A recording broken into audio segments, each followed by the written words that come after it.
teman-teman, kita bercoba kembali pada ibadah online kali ini. Sebelum kita masuki ibadah online kali ini, marilah kita mempersiapkan hati kita untuk menaikkan satu pujian di hadapan Tuhan. Yuk teman-teman, kita siapkan hati kita supaya kita berkenan di hadapan Tuhan.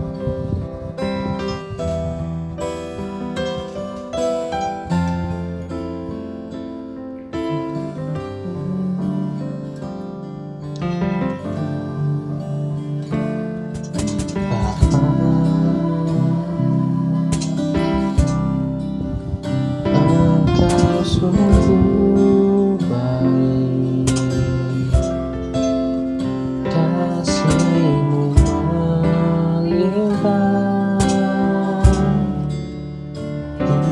di hidupku.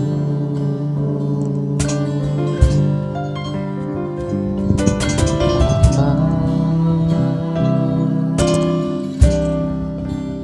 ku berterima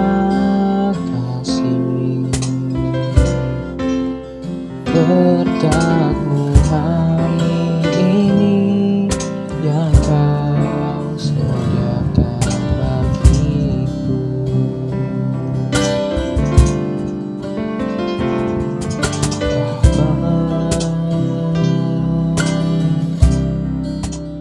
Engkau sungguh baik,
setia Bapa kau mulia, tenanglah jiwaku aman bersamamu.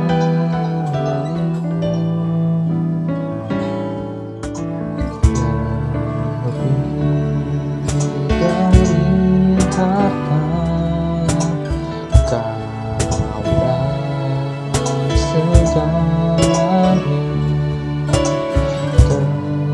tenanglah jiwaku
Shalom adik-adik yang saya kasihi dalam Yesus Kristus. Saya bersukacita sekali karena Tuhan mengizinkan saya masih untuk dapat men-sharingkan firman Tuhan dengan adik-adik. Nah, sebelum kita masuk ke dalam firman Tuhan, mari kita sama-sama kita berdoa, kita minta kepada Tuhan supaya Roh Kudus itu menuntun kita kepada pengertian yang benar sesuai dengan firman Tuhan. Mari kita sama-sama berdoa. Bapa kami yang baik, Bapa di dalam surga, kami bersyukur, kami berterima kasih. Kami masih boleh ada sampai saat ini dan kami masih boleh mendengarkan firman Tuhan. Kami masih boleh mendengar perkataan firman Tuhan terhadap kami. Kami sangat bersyukur Tuhan, karena kami tahu firman Tuhan itu mengajar kami, menyatakan kesalahan kami. Kami minta untuk Roh Kudus yang di dalam kami boleh menuntun kami, memberikan pengertian kepada kami, pengertian yang sesuai dengan apa yang Allah ingin sampaikan kepada kami. Kami bersyukur, kami berterima kasih. Kami akan mulai dan kami mau siapkan hati kami. Dalam nama Yesus Kristus, Juru Selamat kami yang hidup, kami berdoa. Amin. Shalom adik-adik. Saya sangat senang bahwa saya boleh sharing firman Tuhan lagi sama adik-adik. Adik-adik jangan bosan-bosan melihat saya untuk sharing firman Tuhan. Nah, hari ini kita akan bahas firman Tuhan ya, yang sangat menurut saya kita perlu pahami sebagai dasar kita juga dalam kehidupan sebagai orang Kristen. Mari kita sama-sama buka Matius 6 ayat 33 dan 34. Matius 6 ayat 33 dan 34. Saya akan bacakan untuk adik-adik. Tetapi carilah dahulu kerajaan Allah dan kebenarannya, maka semuanya itu akan ditambahkan kepadamu. Sebab itu janganlah kamu khawatir akan hari besok, karena hari besok mempunyai kesusahannya sendiri. Kesusahan sehari cukuplah untuk sehari. Amin. Adik-adik, apa yang ingin saya sampaikan di ayat ini? Nah, saya mau kita sama-sama menggali firman Tuhan lebih dalam, supaya kita mendapatkan intisari apa yang Tuhan ingin sampaikan pada kita. Mari sama-sama kita melihat di ayat 33 yang A saja. Yang A terlebih dahulu, yaitu tetapi carilah dahulu kerajaan Allah dan kebenarannya. Kita tidak perlu lihat yang B dulu ya. Kita melihat yang A, tetapi carilah dahulu kerajaan Allah dan kebenarannya. Kalau kita lihat di konteks Matius 6 mulai dari ayat 25 sampai ayat 34, itu berbicara mengenai hal kekhawatiran yang ada pada manusia.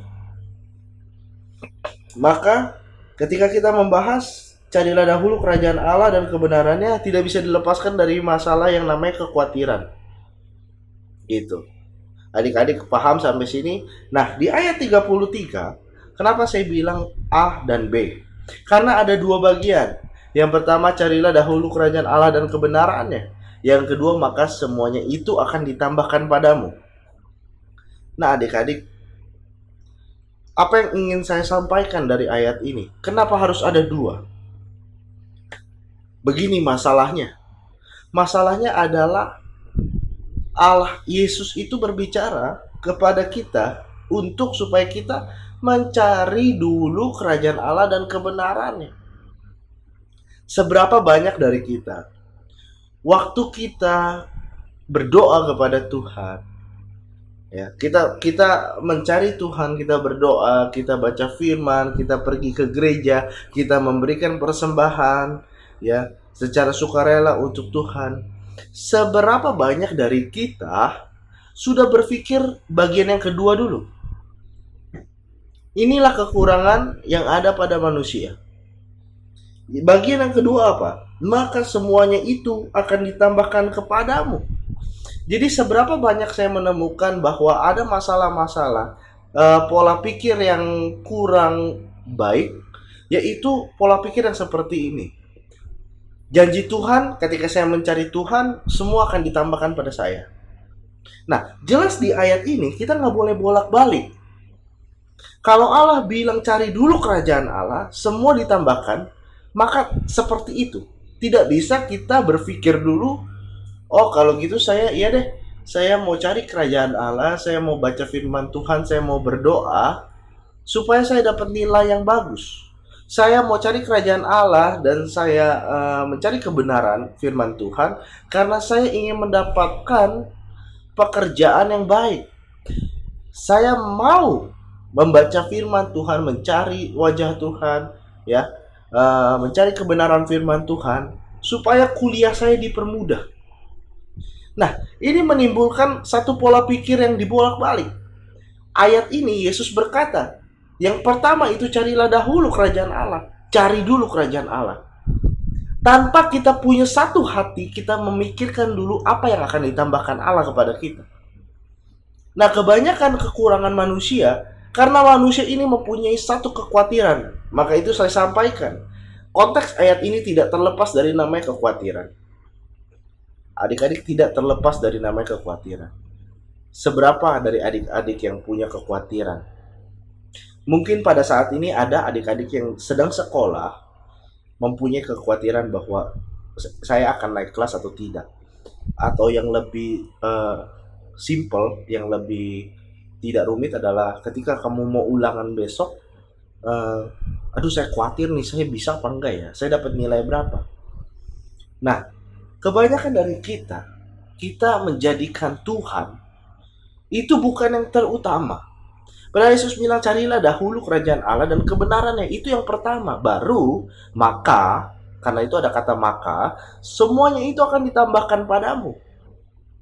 Nah, seberapa banyak dari kita seringkali kita berpikir bahwa kita mencari Tuhan karena kita punya satu tujuan. Kita mencari Tuhan karena kita ingin merasakan mujizat. Kita mencari Tuhan karena kita ingin mendapatkan tanda dari Tuhan bahwa Tuhan itu ada. Bukan seperti itu cara Tuhan. Cara Tuhan adalah Tuhan mau ketika kamu diberikan iman, kamu bisa percaya kepada Yesus Kristus, maka kamu mencari Dia dan mencari kebenarannya. Lewat apa? Ya tentu lewat firman Tuhan. Nah, maka itu urutan ini tidak bisa dibolak-balik. Nah, ini bukan hal yang mudah karena saya banyak jumpai juga kehidupan. Saya sadari bahwa ketika saya berbicara ini, saya berbicara untuk anak-anak GC dan youth. Mungkin sampai saat ini kalian belum merasakan gitu ya. Tetapi nanti suatu saat, karena saya harus menyampaikan sesuatu bekal untuk kalian supaya nanti di depannya kalian mengerti akan bagaimana cara kita bertanggung jawab untuk mengasihi Tuhan.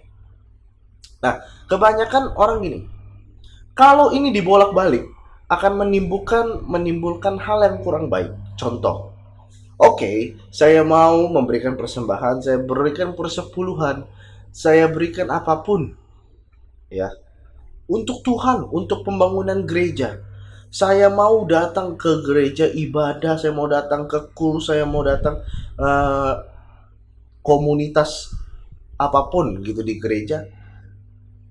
Tapi hati kita punya satu tujuan, supaya kekhawatiran kita dilepaskan, supaya permasalahan kita semua diangkat sama Tuhan. Adik-adik, bukan cara bekerja yang Tuhan maksud seperti itu. Maka itu saya mau adik-adik konsen kepada ayat 33. Kembali, yang pertama itu kan ditulis carilah dahulu kerajaan Allah dan kebenarannya. Baru ada kata maka. Ini tidak bisa dibolak-balik. Nah, inilah cara untuk kita menghadapi yang namanya kekhawatiran dunia. Apalagi di zaman sekarang ini, saya yakin adik-adik pasti akan mempunyai kekhawatiran ke depannya. Saya harus berkuliah di mana? Nanti saya akan kerja apa? Penghasilan saya berapa? Apakah saya mempunyai pasangan yang baik? Ataukah nanti saya akan mempunyai anak yang baik? Atau kehidupan saya bagaimana nantinya? Pasti kalian akan merasakan namanya kekhawatiran itu. Maka saya hari ini Saya bertanggung jawab untuk menyampaikan hal ini supaya adik-adik sudah mendapat bekal dulu setidaknya. Bekal bagaimana menghadapi kekhawatiran itu. Ya. Jadi gitu adik-adik. Nah, maka kita bahas yang kedua. Maka semuanya itu akan ditambahkan kepadamu. Nah, kata-kata ini seringkali digunakan sebagai sesuatu yang salah. Bukan sebagai untuk sesuatu yang salah. Jadi, ketika kita baca ayat firman Tuhan ini, kita berpikir bahwa kalau saya ingin rumah yang sangat mewah, mempunyai kolam renang, saya ingin suami atau saya nanti punya istri suami yang baik, saya mau semuanya sesuatu yang baik, saya cari kerajaan Tuhan dulu nih. Nah, itu kan seperti tadi saya bilang, berarti kamu tidak tulus itu. Kamu tidak melakukan yang pertama dulu. Gitu ya. Maka itu pikiran itu, kalau sampai ada pikiran itu, adik-adik harus ingat perkataan saya. Perkataan saya mengenai ayat ini yang bagian B, maka semuanya itu akan ditambahkan kepadamu. Siapa yang akan menambahkan? Pertanyaan saya itu, siapa yang akan menambahkan kepada kita? Tentunya Allah yang akan menambahkan kepada kita. Kalau Allah yang tambahin kepada kita, itu sesuai maunya kamu atau sesuai maunya Allah? Tentu karena Allah pencipta kamu dan Allah yang berkuasa atas kamu dan Allah yang berkuasa atas segala yang ada yang diciptakan, maka Dialah yang tahu bagaimana kehidupan kamu, Dia yang tahu bagaimana karakter kamu, Dia yang tahu bagaimana sifat kamu, maka Dia yang akan tahu juga pula yang terbaik untuk kamu. Jadi kalau kamu berpikir yang terbaik untuk saya adalah saya punya mobil sport. Misalkan saya punya mobil BMW yang seri sport. Keren. Gagah. Orang pasti ngelirik. Tapi Tuhan tahu yang terbaik buat kamu. Jika kamu diberikan BMW, maka kamu akan lebih sayang kepada mobil kamu, maka Tuhan tidak akan membiarkan itu. Karena hanya Tuhan yang tahu bagaimana kamu, Tuhan yang tahu kamu yang terbaik untuk kamu. Maka kalau Tuhan kasih kamu Avanza, ya memang udah sepantasnya Avanza. Nah, maka jika kita balik-balik, ini yang bahaya. Kalau kita balik-balik, nanti kita akan kecewa dengan Tuhan. Kita akan merasa bahwa Tuhan tidak menjawab doa saya. Nah, ini yang bahaya adik-adik. Saya berdoa untuk adik-adik. Supaya apa? Supaya adik-adik mulai sekarang ini mempunyai bekal sampai kehidupan ke depan. Jangan seperti itu. Ketika Tuhan percayakan kepada saya hari ini, saya masih bisa bersekolah, bersyukurlah. Kalau Tuhan masih bisa percayakan saya berkuliah hari ini, bersyukurlah. Kalau Tuhan masih bisa percayakan saya untuk hidup dengan mempunyai uang yang cukup, bersyukurlah. Jika Tuhan memberikan saya ujian, keuangan saya tidak baik, keuangan keluarga saya tidak baik, bersyukurlah karena Tuhan yang tahu. Jika Tuhan yang tahu, maka kamu harus mengambil pelajaran. Bagaimana mengambil pelajaran? Di konteks kekhawatiran kita menghadapi dunia ini, kita akan terus banyak khawatir. Itu nggak akan ada habisnya. Tapi Tuhan minta kita geser, kita gantikan kekhawatiran kita.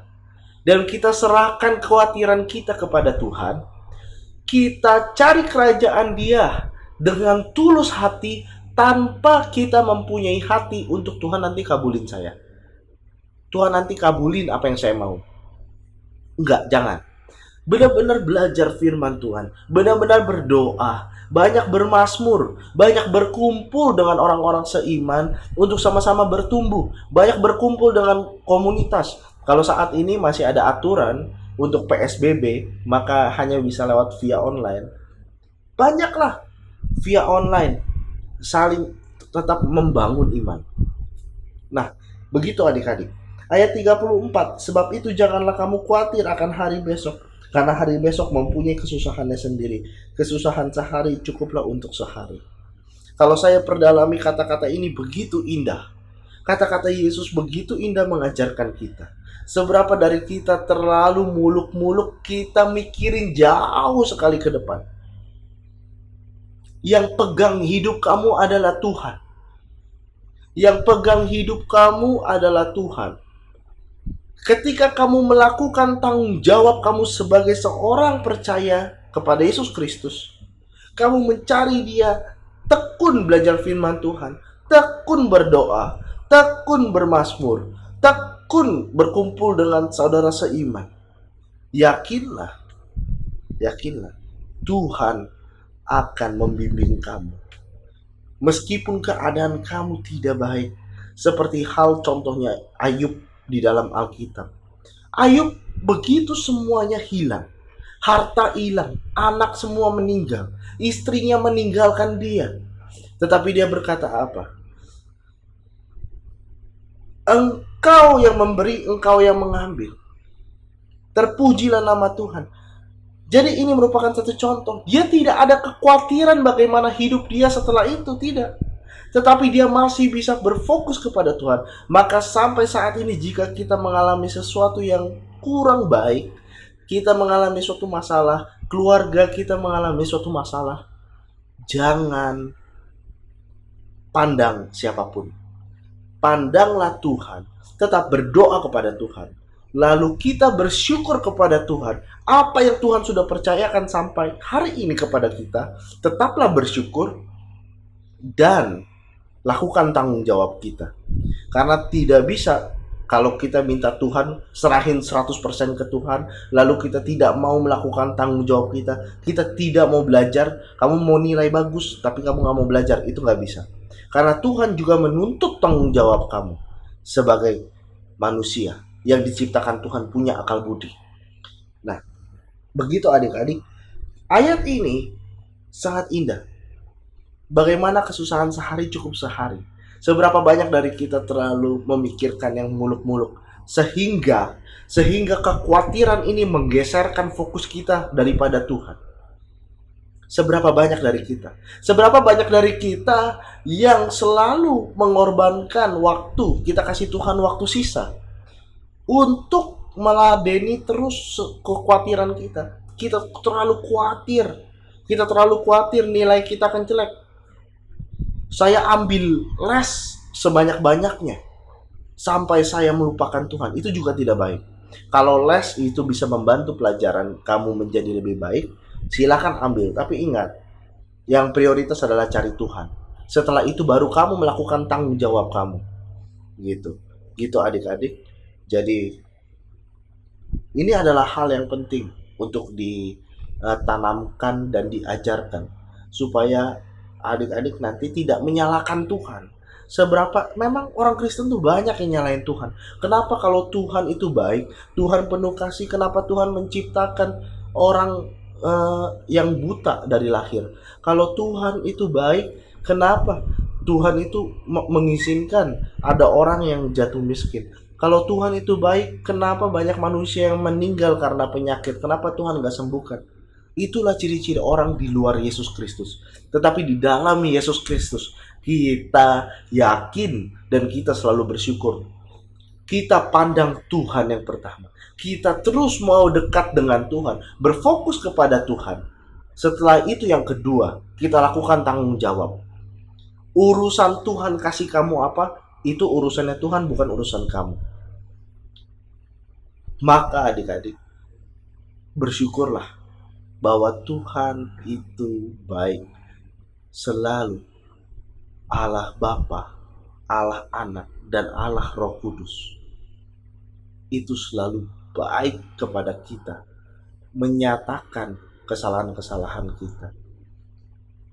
Kalau sampai hari ini kita masih ada khawatir berlebihan, kita harus buang jauh-jauh. Karena itu bisa menggeserkan fokus kita yang tadinya untuk belajar firman Tuhan, mengenal Allah lebih dalam.